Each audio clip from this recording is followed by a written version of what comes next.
তো hello students, তোমরা জানো যে তোমাদের ডাব্লিউবিপিএসসি জেই সিভিলের যে অনগোয়িং ইন্টারভিউ চলছে, যা শুরু হয়েছে তোমাদের 20 সেপ্টেম্বর এবং যার ফেজ 1 চলবে 4 অক্টোবর পর্যন্ত। তো পুজোর আগে তোমাদের এই মোটামুটি আজ নিয়ে তোমাদের 3 দিন কিন্তু ইন্টারভিউ হয়ে গেল প্রায়। তো গত 2 দিনের যা ফিডব্যাক পাওয়া গেছে তার রেসপেক্টে মোটামুটি কী ধরনের কোশ্চেন এবং কত টাইম ধরে ইন্টারভিউ হচ্ছে সেটা কিন্তু আমরা এই ভিডিওর মাধ্যমে আলোচনা করব। আমরা এর আগেও একটা ভিডিও নিয়ে আলোচনা করেছিলাম প্রথম দিনের কী ফিডব্যাক ছিল। তো গত 2 দিনের কিন্তু ফিডব্যাক আমি যেটা পেয়েছি সেই নিয়েই আলোচনাটা করব। তো এই ভিডিওটা তোমাদের জন্য খুবই হেল্পফুল হতে চলেছে, তোমরা পারলে ভিডিওটা পুরো একদম শেষ পর্যন্ত দেখবে। তো আমি আর কথা বাড়াবো না, আমি তোমাদেরকে প্রথমেই বলে দিচ্ছি, যেমন প্রথম দিন ছিল অনেককে ইন্ট্রোডাকশন জিজ্ঞেস করা হচ্ছিল, অনেকে ইন্ট্রোডাকশন কিন্তু জিজ্ঞেস করা হয়নি। সিমিলার তোমাদের সেকেন্ড দিনও কিন্তু একই জিনিসই চলেছে। তো মোটামুটি প্যাটার্নটা কিন্তু ইন্টারভিউর এরকমই হচ্ছে। আমি বলছি না যে এভাবেই পরবর্তীগুলোও হবে, কিন্তু মোটামুটি গত 2 দিনে কিন্তু এভাবেই দেখা গেছে।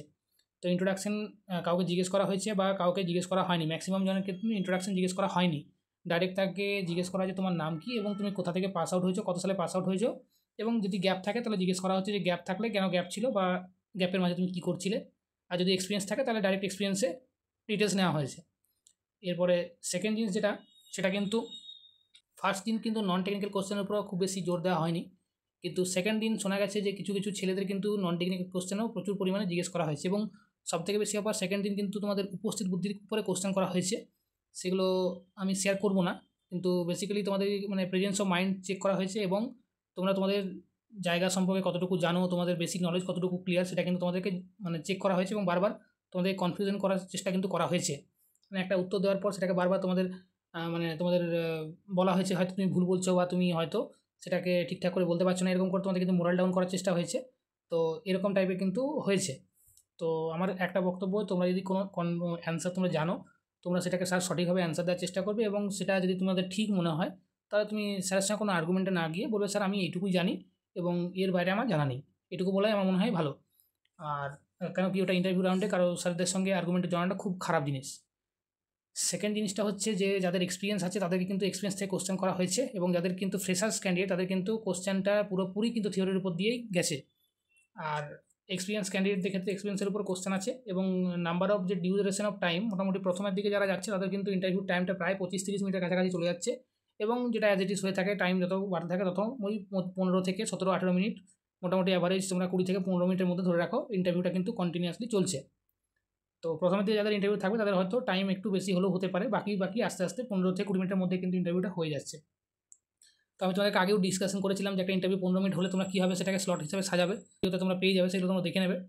আর আরেকটা জিনিস আমার বলার, যে যারা টেকনিক্যালি সাবজেক্টগুলো রেডি করেছো সেগুলো কিন্তু একটা দুটো সাবজেক্ট তোমরা রেডি করো ডিপলি। আবার আরেকটা জিনিস আমি বলে রাখি, অনেক কিন্তু কোনো ফেভারিট সাবজেক্ট কিন্তু জিজ্ঞেস করছে না, ডাইরেক্ট র্যান্ডাম কোশ্চেন করছে, এটাও কিন্তু একটা ভাইটাল পয়েন্ট। তো মোটামুটি এরকমই কিছু ইনফরমেশান আমাদের পাওয়া গেছে। তো এইটুকু জানা যাচ্ছে যে ইন্টারভিউতে কিন্তু তোমাদের ইন্ট্রোডাকশান জিজ্ঞেস করতেও পারে, নাও করতে পারে। তোমাদের মোটামুটি ইন্ডিয়ান অ্যাভারেজের ইন্টারভিউ টাইমিং ওই 15 থেকে 22-25 মিনিট কিন্তু হচ্ছে এবং তোমাদের টেকনিক্যাল নন টেকনিক্যাল দুটোই কোশ্চেন আমি বলবো তোমরা ভালো করে রেডি করে যাও। আর টেকনিক্যালি যে কোশ্চেনগুলো তোমরা বলবে সেটা থেকে কিন্তু অন্য রিলেটেড কোশ্চেন কিন্তু করা হচ্ছে। এক্সপিরিয়েন্স থাকলে এক্সপিরিয়েন্সটাকে ভালো করে গুছিয়ে যাও এবং যদি কারো গ্যাপ থাকে কিছু থাকে সেটা কেন হয়েছে বা কী জন্য, তার যথাযথ উত্তর তোমাকে কিন্তু দেওয়াটা আমার মনে হয় বাধ্যতামূলক।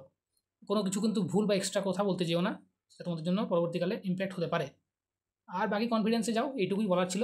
তো এই মোটামুটি, আর এইসব নিয়ে আর ভিডিও বানিয়ে কোনো লাভ আমার মনে হয় হবে বলে মনে হয় না, কেন কি প্রতিদিন তোমরা তোমাদের চ্যানেলে বা অন্যান্য জায়গার মাধ্যমে অনেক কিছু ইনফরমেশান পাচ্ছ। আমি কিন্তু একটা জিনিস তোমাদেরকে লাস্টে গাইড করে দিতে চাই, কারো কোনো ইনফরমেশানে বা তোমার যদি কোনো ক্লোজ বন্ধু থাকে বা কোনো ক্লোজ স্যার থাকে তাদের কাছ থেকে তোমরা যদি প্রপার ইনফরমেশান পাও তবে সেটাকে অথেন্টিক বলো।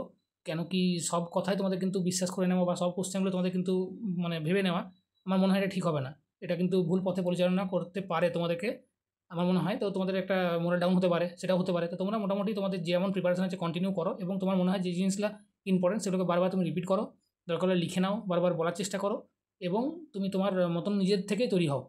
কারো কোশ্চেন শুনে বা কারো কথা শুনে তুমি তোমার মতন করে কিন্তু তোমার প্রিপারেশনটাকে ডাইভার্ট করো না, এটা তোমার জন্য কিন্তু ক্ষতিকারক হয়ে উঠবে আমার মনে হয়। তুমি যেমনভাবে তৈরি হয়ে এসছো তুমি সেভাবে নিজেকে করতে থাকো। ধন্যবাদ।